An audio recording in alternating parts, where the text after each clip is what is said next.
இன்றைக்கி நம்ம செய்ய போகிறது என்னென்னு சொன்னால் ட்ரை ஃப்ரூட்ஸ் கிஃப்ட் ஹேம்பர். இதில் நம்ம 4 டைப் ட்ரை ஃப்ரூட்ஸ் தான் எடுத்திருக்கோம். இது பேர் என்னென்னா எனக்கு தெரியல. ஏன்னா நான் சொன்னேன்ல, நான் மலையாளி, எனக்கு இந்த பேரெல்லாம் கொஞ்சம் தெரியல. அப்புறமா நம்ம இன்றைக்கி செய்ய போகிறோன்னு சொன்னால் இதே மாதிரி ஒரு பாக்ஸு கடையில் வாங்க கிடைக்கும்.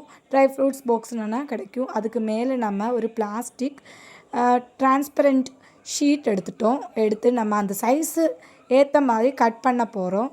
இந்த சைஸ் இது தான் அப்படியுமே கட் பண்ண போகிறோம்.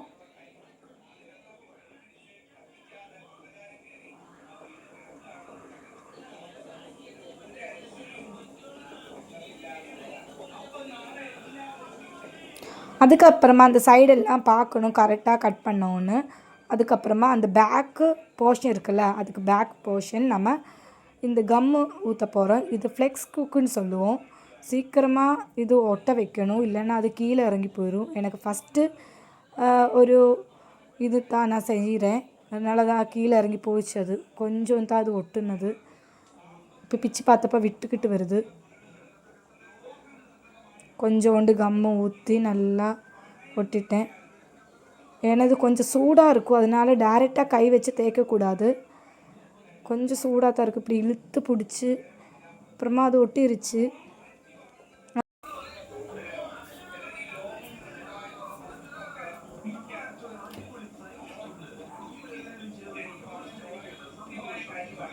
அதுக்கப்புறமா நம்ம இழுத்து பார்க்கணும் கரெக்டாக வந்துச்சான்னு.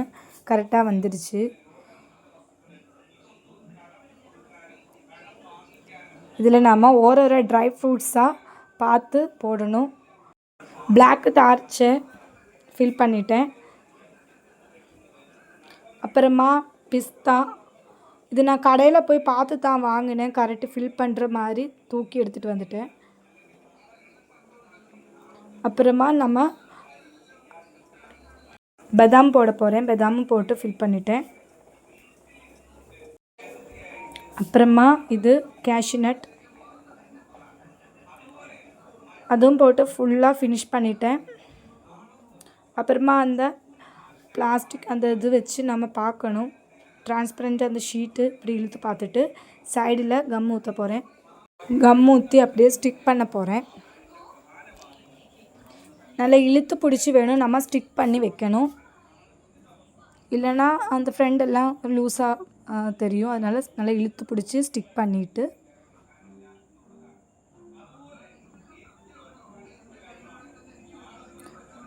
நல்லா டைட்டாக ஸ்டிக் பண்ணிட்டேன். அப்புறமா அந்த சைடெல்லாம் நல்லா ஃபில் பண்ணி இப்படி வச்சுட்டு சைடு ஒரு கத்திரிக்கை எடுத்து கட் பண்ணி வைக்கணும். இதே மாதிரி சைடெல்லாம் கட் பண்ணும், கீழேயும் மேலேயும்.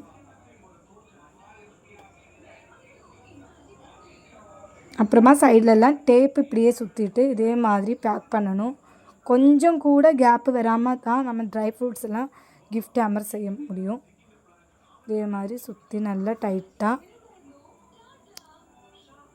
பேக் பண்ணணும்.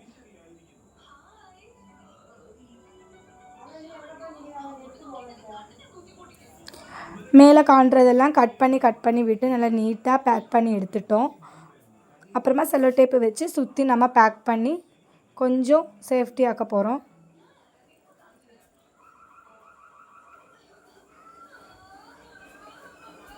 அப்புறமா ஒரு க்ளாத், இந்த நெட் க்ளாத் எடுத்துக்கிட்டு கொஞ்சம் டிசைன் பண்ணலான்னு நினச்சி சுற்றி 4 சைடும் பிடிச்சி மேலே கொஞ்சம் டைட்டாக இப்படி மேலே கொஞ்சம் டைட்டாக இப்படி கவர் பண்ணி சுற்றி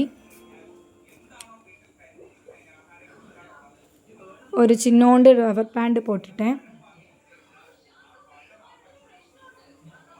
அப்புறமா ஜஸ்ட் ஃபார் யூன்னு சொன்னி ஒரு ரிப்பன் மேலே கெட்டி டைட்டாக ஆக்கிட்டேன்.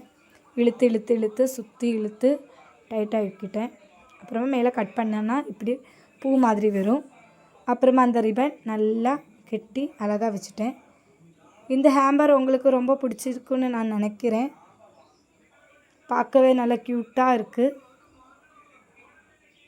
இது நம்ம பிடிச்சவங்களுக்கெல்லாம் நம்ம இப்படியே கிஃப்ட் பண்ணலாம். இந்த ஹேம்பர் உங்களுக்கு பிடிச்சிருச்சுன்னு சொல்லி கமெண்ட் பண்ணுங்கள், லைக் பண்ணுங்கள், ஷேர் பண்ணுங்கள்.